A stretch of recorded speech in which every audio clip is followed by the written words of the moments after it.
नमस्कार, मैं हूं आपके साथ अभिषेक पुंडीर। एक कुत्ते को लेकर अपनी धज्जियां उड़वा चुकी महुआ मोइत्रा, संसद में पैसे लेकर सवाल पूछने की आरोपी महुआ मोइत्रा और संसद में लगातार अभद्र भाषा का इस्तेमाल करने वाली महुआ मोइत्रा की जो भाषा है वो एक बार फिर लड़खड़ाई है। उनकी जुबान से अब जो एनसीडब्ल्यू की अध्यक्ष हैं रेखा शर्मा, उनके लिए उन्होंने बहुत ही ज्यादा विवादित शब्दों का इस्तेमाल किया है, जिसके लिए अब वो एनसीडब्ल्यू के इशारे पर भी आ गई हैं। महुआ मोइत्रा ने एक ट्वीट को रीट्वीट करते हुए लिखा जिसमें जो है रेखा शर्मा एनसीडब्ल्यू के अध्यक्ष वो हाथरस गई थी, और जिस वक्त वो हाथरस गई थी तो वहां बारिश का मौसम था और उस वक्त उनका जो छाता था वो किसी और ने पकड़ा था। इस फोटो को ट्वीट किया गया किसी के द्वारा, इस पर पूछा गया कि क्या रेखा शर्मा अपना छाता खुद नहीं पकड़ सकती थी। तो महुआ मोइत्रा ने इस पोस्ट को रीट्वीट किया और कहा कि उन्होंने दूसरे हाथ से अपने बॉस का पैजामा पकड़ा हुआ था। तो लगातार अभद्र भाषा का इस्तेमाल वो करती हैं, लेकिन अब उनके खिलाफ एक्शन लेने की भी तैयारी दिल्ली पुलिस कर रही है। इसी पर चर्चा करने के लिए मेरे साथ मौजूद हैं नाज़िया इलाही खान, सुप्रीम कोर्ट की अधिवक्ता। बहुत बहुत स्वागत है मैडम आपका। नमस्कार, धन्यवाद। ये आपके बंगाल से आती है महुआ मोइत्रा, अब तो धमकी देने पर उतारू हो गई हैं कि आइए 3 दिन तक जो है मैं नादिया में हूं, दिल्ली पुलिस आइए और अगर गिरफ्तार कर सकती हैं तो कर लीजिए। महुआ मोइत्रा वो हैं जो अपने अभद्र भाषा, बदतमीज भाषा, वल्गर स्टेटमेंट के लिए जानी जाती हैं। महुआ मोइत्रा वो हैं जिन्होंने हमेशा पैसा लेकर के लोकतंत्र के मंदिर को, लोकसभा को उन्होंने सट्टा का बाजार बनाया। महुआ मोइत्रा वो हैं जो गॉडेस काली के मुंह में सिगरेट, हाथ में शराब और मीट वो देती थी। महुआ मोइत्रा वो हैं जिन्होंने ये कहा था एक प्रेस मीडिया के पूछने पर कि आप इतनी एनर्जेटिक कैसे होती हैं, तो उन्होंने कहा सेक्स की वजह से। महुआ मोइत्रा वो है जिन्होंने 2024 के लोकसभा के पहले सेशन में अपनी पहली स्पीच में अपने यूट्रस की बात कही, जो एक महिला कभी नहीं कह सकती है। महुआ मोइत्रा वो हैं जिन्होंने पश्चिम बंगाल के और नेशनल न्यूज के जितने भी मीडिया रिपोर्टर हैं उनको 2 पैसा वाला कहा था।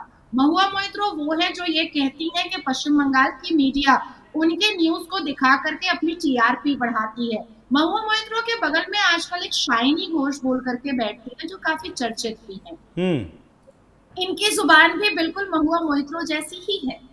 ये भगवान शिवलिंग के माथे पर कॉन्डम पहनाती हैं और महुआ मोइत्रा साहिबा धूप में चलती हैं तो छाता उनकी सिक्योरिटी गार्ड ही पकड़ती है। इवन ममता बनर्जी साहिबा भी जब चलती हैं और कोई भी पदयात्रा या कोई भी जगह धरना पर बैठती हैं या मीटिंग में जाती हैं तो उनका छाता भी उनका सिक्योरिटी ही पकड़ता है। तो अब क्या हम ये समझ ले कि महुआ मोइत्रा भी किसी का पजामा पकड़े रहती हैं और श्रीमती ममता बनर्जी भी किसी का पजामा पकड़े रहती हैं?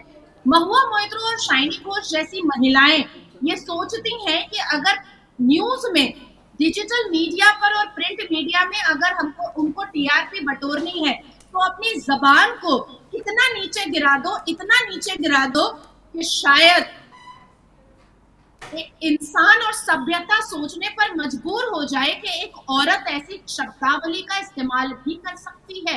मैं पूछना चाहती हूँ श्रीमती ममता बनर्जी से कि क्या ये इशारा भी आपकी तरफ से आता है कि आप अपने मेंबर ऑफ पार्लियामेंट महिलाओं को इतनी छूट दे रखी हैं कि वो अपने आप को महिला कहने में शर्म महसूस करती हैं? महुआ मोइत्रा ने हमेशा जब भी वो न्यूज डिबेट पर बैठी है तो मिडिल फिंगर दिखाना, जब भी वो न्यूज डिबेट पर बैठी है तो एंकर को चुप करा करके उनको गालियां दे देना, पार्लियामेंट के अंदर किसी और मेंबर ऑफ पार्लियामेंट के बोलने पर उनको हरामी जैसी गालियां देना, कटवा और सर्कमसेशन वाली बात खुले आम दोहराना। तो उनका चरित्र महुआ मोइत्रा का ऐसा ही रहा है। और अब तो दुर्भाग्य की बात है कि एक और मिली है मुंह फट वाली शाइनी घोष। अब इनका मुंह जिस दिन खुलेगा उस दिन मुझे लगता है कि पार्लियामेंट के अंदर बैठे जितने भी मर्द हैं या तो वो अपने कान में रुई डाल लेंगे, आंखों में काला चश्मा पहन लेंगे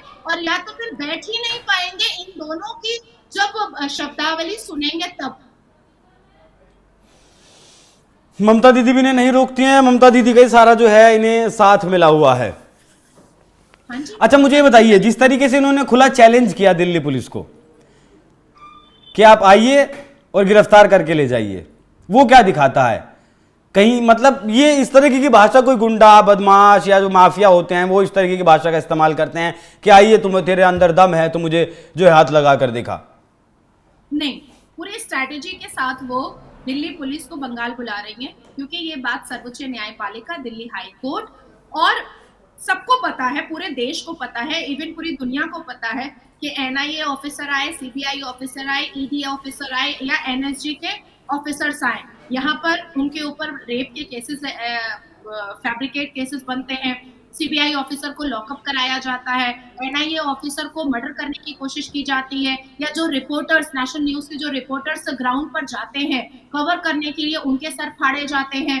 तो ये उनको पता है कि कोई भी ऑफिसर, किसी भी बड़े डिपार्टमेंट का या कॉन्स्टिट्यूशनल बॉडी डिपार्टमेंट का कोई भी ऑफिसर कोलकाता आना नहीं चाहता है, क्योंकि या तो वो लॉकअप हो जाएगा या तो उसके ऊपर रेप के आरोप के एफआईआर लग जाएंगे। यहाँ तक के महामहिम गवर्नर के ऊपर भी रेप और मॉलेस्टेशन के आरोप लगे हुए हैं यहाँ पश्चिम बंगाल में। इसीलिए उन्होंने पूरी स्ट्रैटेजी के हिसाब से कहा है कि बंगाल चले आओ। जैसे मैं आपको बता देना चाहती हूँ कि एग्जाम्पल के तरीके से, कि जैसे पाकिस्तान वाले बोलते हैं ना, जब नेशनल न्यूज पे कुछ भी अभद्र भाषा इस्तेमाल करते हैं और कहते हैं आ जाओ पाकिस्तान, लेके जाओ हमें, तो उनको पता होता है कि पाकिस्तान जाएगा तो जिंदा नहीं आएगा। उसी तरीके से बंगाल मिनी पाकिस्तान है।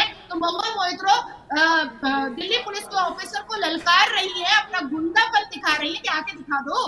तो सवाल तो ये भी है नाज़िया जी कि जब यहाँ संवैधानिक पद पर बैठे लोग सुरक्षित नहीं हैं, तो आम आदमी कैसे सुरक्षित बंगाल में? मुझे लगता है कि केंद्र की सरकार, एनआईए, सीबीआई ये सुरक्षित नहीं है, तो फिर आम इंसान का तो जीना दुभर होगा वहां।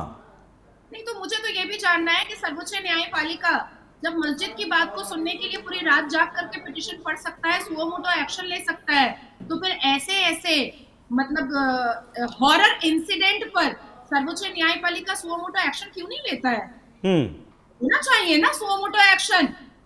केंद्र अपना काम कर रहा है, नए कानून के माध्यम से टेरर एक्ट को और भी इनहैंस और भी इम्प्रूव किया गया है। लोग अपने एंटी स्टेटमेंट के, एंटी नेशनल स्टेटमेंट की शब्दावली को अब कंट्रोल करने लगे हैं, क्योंकि ऐसे सेक्शंस और ऐसी धाराएं नए कानून में आई हैं कि उनका बेल हो नहीं पाएगा। लेकिन टेरर एक्टिविटीज जो हो रही है कंटिन्यूअसली, जंगजू जिहादी टेररिज्म एक्टिविटीज जो पश्चिम बंगाल में कंटिन्यू चल रही है, उसके लिए सो मोटो एक्शन लेने के लिए क्या हाथ हाथ में बेड़ियां लगा दी गई हैं या रस्सी बांध दिया गया है सर्वोच्च न्यायपालिका को? ठीक, तो यहाँ एक सवाल मेरा और था आपसे कि ये महुआ मोइत्रा जिस तरीके की बयानबाजी करती हैं, वो अपने वोटर को खुश करती हैं या आदेश है ममता दीदी का? नहीं, वो मुसलमानों को खुश करती है। आप देखिए, आप टीएमसी के जितने भी मुसलमान चाटुकारता, लुंगी छाप, मदरसा छाप, गटर छाप मेंबर्स हैं, उनके पूरे ट्विटर पर, पूरे इंस्टाग्राम के रील्स पर महुआ मोइत्रो छाई हुई है, एकदम हीरो बनी हुई है। या राहुल गांधी जी ने जब कहा कि प्रॉफेट मोहम्मद सल्लल्लाहु अलैहि वसल्लम बी पीस अपॉन हिम, और इस्लाम में अभय मुद्रा होता है, और इस्लाम में भी लिखा है कि डरना और डराना दोनों मना है। तो ये न्यूज राहुल गांधी जी का पाकिस्तान तक चला है, पाकिस्तान तक ये न्यूज चला है, और पश्चिम बंगाल के सारे लुंगी छाप और गटर छाप और मदरसा छापों ने अपने अपने स्टेटस में डाला, ट्वीट किया। तो इसलिए ये गटर छापों को प्रोवोक करने के लिए अपने गटर छाप मुसलमान कार्यकर्ताओं को और सपोर्टर्स को हिम्मत अफजाई करने के लिए ऐसी टिप्पणियां रखी जाती हैं। आपको पता है पश्चिम बंगाल में जब यहाँ पर कोई मैच होता है, क्रिकेट मैच, तो पाकिस्तान का टी शर्ट पहन करके मुसलमान लोग आते हैं। बिल्कुल बिल्कुल बिल्कुल, वो चीजें देखी जाती हैं।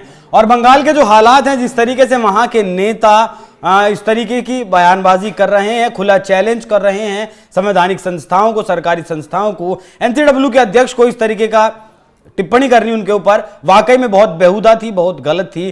तो चर्चा कैसी लगी आपको कमेंट कर जरूर बताइएगा। बहुत बहुत धन्यवाद नाज़िया जी। जी बताइए। अभिषेक, मुझे ऐसा लगता है कि रेखा शर्मा जी को कड़क स्टेप, लीगल स्टेप और नए जो कानून आए हैं उसके माध्यम से डायरेक्ट सर्वोच्च न्यायपालिका को ही अप्रोच करना चाहिए कि सुओ मोटो एक्शन लेकर के यहाँ से अरेस्ट करवाया जाए बंगाल से, और उनसे पूछा जाए कि ये जो पजामा वाली बात है ये इनको किसी ने सिखाई थी तृणमूल कांग्रेस में या इन्होंने खुद कही थी, क्योंकि अब तक वो मामला झूल रहा है जो उन्होंने पार्लियामेंट को सट्टा का बाजार बनाया था। हाँ, उसमें अब तक फैसला नहीं आया है, तो सोचने की जरूरत है। नए कानून भले ही आ गए हैं, जो डरता है उसे और ज्यादा डराया जाता है और जो दबता है उसे और ज्यादा दबाया जाता है, और शायद बंगाल आज जिस स्थिति में है उसका कारण भी यही है। बहुत बहुत धन्यवाद नाज़िया जी।